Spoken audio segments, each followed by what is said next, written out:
Staffordshire's had a whole crop of flying saucers. Spots in the sky, lights in the sky, strange things. But the strangest of all was seen one day over this cottage. Mr. and Mrs. Roestenburg were living there, quietly, out in the country. And, well, you just tell me what you saw.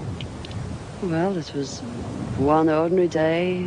I was waiting for my husband to come home from work, and my two sons went to Seifert to school, and I was getting changed, and I heard this terrific noise. It was just like a giant cauldron of water being poured onto a fire, a shh sort of noise, you know. And my first reaction was, oh, the children. I thought maybe a plane was crashing or something like that. And I slipped my jumper on and went outside to find my two sons lying flat on the ground in the garden in front of the house, shouting, "Mummy, Mummy, there's a flying saucer." Well, naturally, I just said, "Come on, don't be stupid. Come in the house." But felt sort of a strange sensation. Wended my way up the side of the house to where we had a pump where we used to get all our water from, and automatically looked up to see this, all I can describe, this huge Mexican hat. It was stationary, this thing, and it was bright silver in colour, and it had a dome. It was tilted to sort of, I could see the occupants in it. You saw people in it? I saw people in it. There were two people in there. These people were beautiful people. That's the only way I can describe them. They had long golden hair, like a page boy bob, just like the old kings. You used to see photographs of the old kings. And the colour of their hair was golden. Now, I was really... What were they dressed in? They had a sort of a polo neck jumper affair, like a ski top suit, in pale blue. Now, these people weren't sat behind, one behind the other. They were sat together, but this, whatever it was tilted so that I could see them and they could see me. Were you looking at them through windows, through portholes, or what? No, not portholes. It was just sort of like a cockpit, I suppose, that had this perspex or glass or whatever it was. They could see me anyway, and I could see them.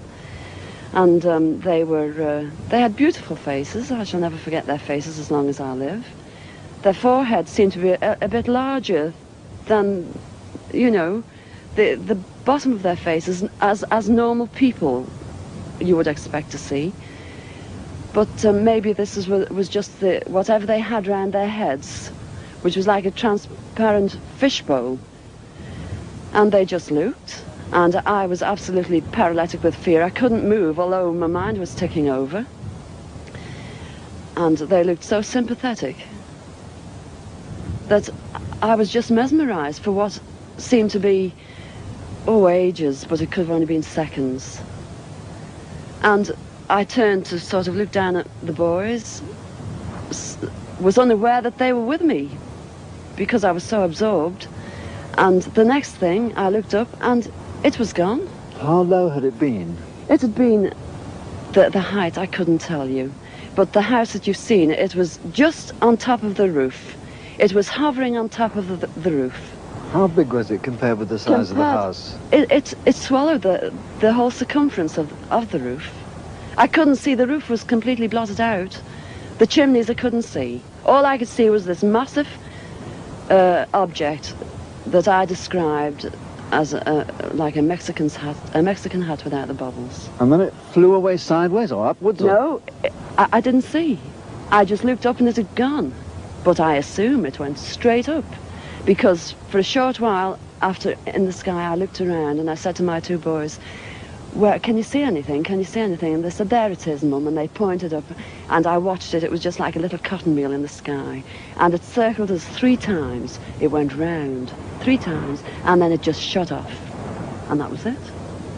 When I started to analyse myself afterwards, I feared that I might have had an hallucination, but then I knew I hadn't had, because my sons were so sure about what they'd seen and what I'd seen.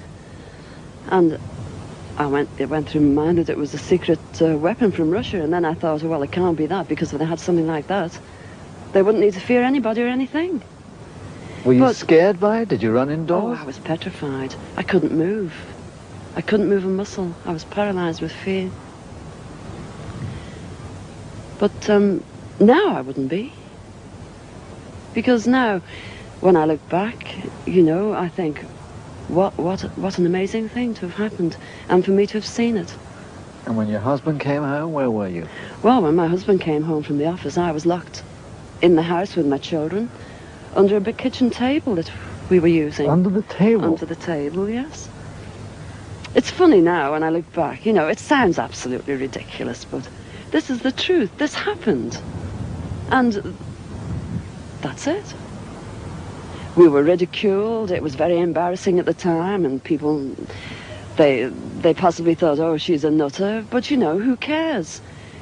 This is something that's happened to me, and I'm a practically minded person, and that's it.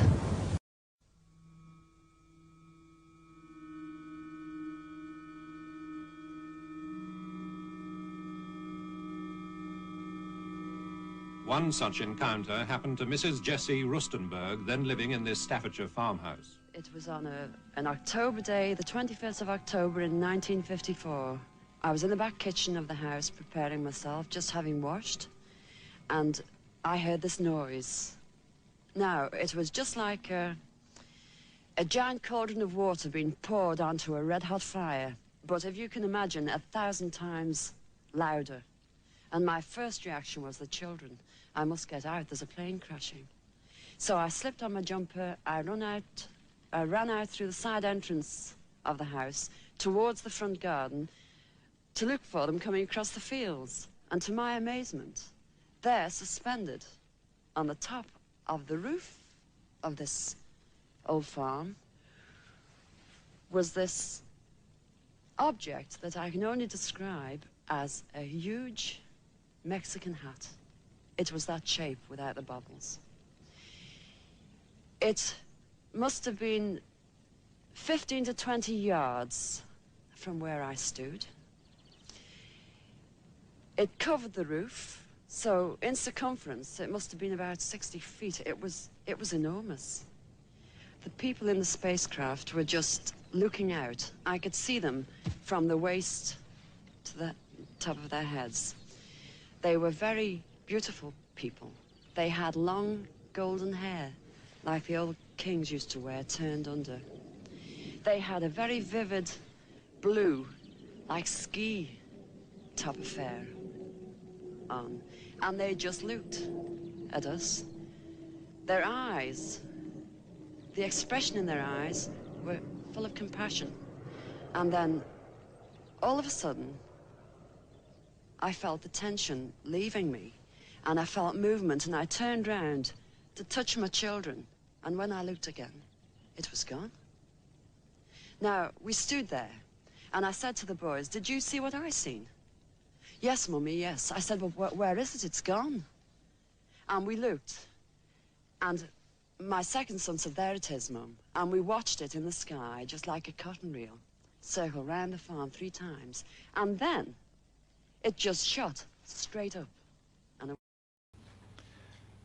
I couldn't help at one point in my discussions privately with General Secretary Gorbachev, when you stop to think that we're all God's children, wherever we may live in the world, I couldn't help but say to him, just think how easy his task and mine might be in these meetings that we held if suddenly there was a threat to this world from some other species, from another planet, outside in the universe.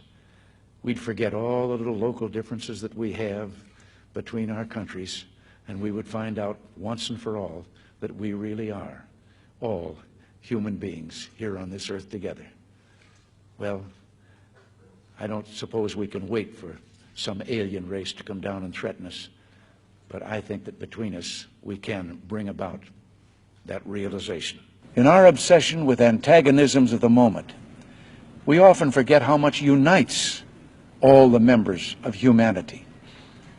Perhaps we need some outside universal threat to make us recognize this common bound. I occasionally think how quickly our differences worldwide would vanish if we were facing an alien threat from outside this world. And yet, I ask you, is not an alien force already among us? What could be more alien to the universal aspirations of our peoples than war and the threat of war?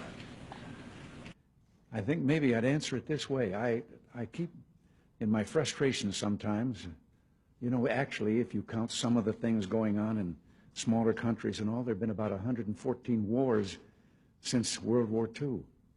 But I've often wondered, what if all of us in the world discovered that we were threatened by a power from outer space, from another planet? Wouldn't we all of a sudden find that we didn't have any differences between us at all? We were all human beings, citizens of the world, and wouldn't we come together to fight that particular threat?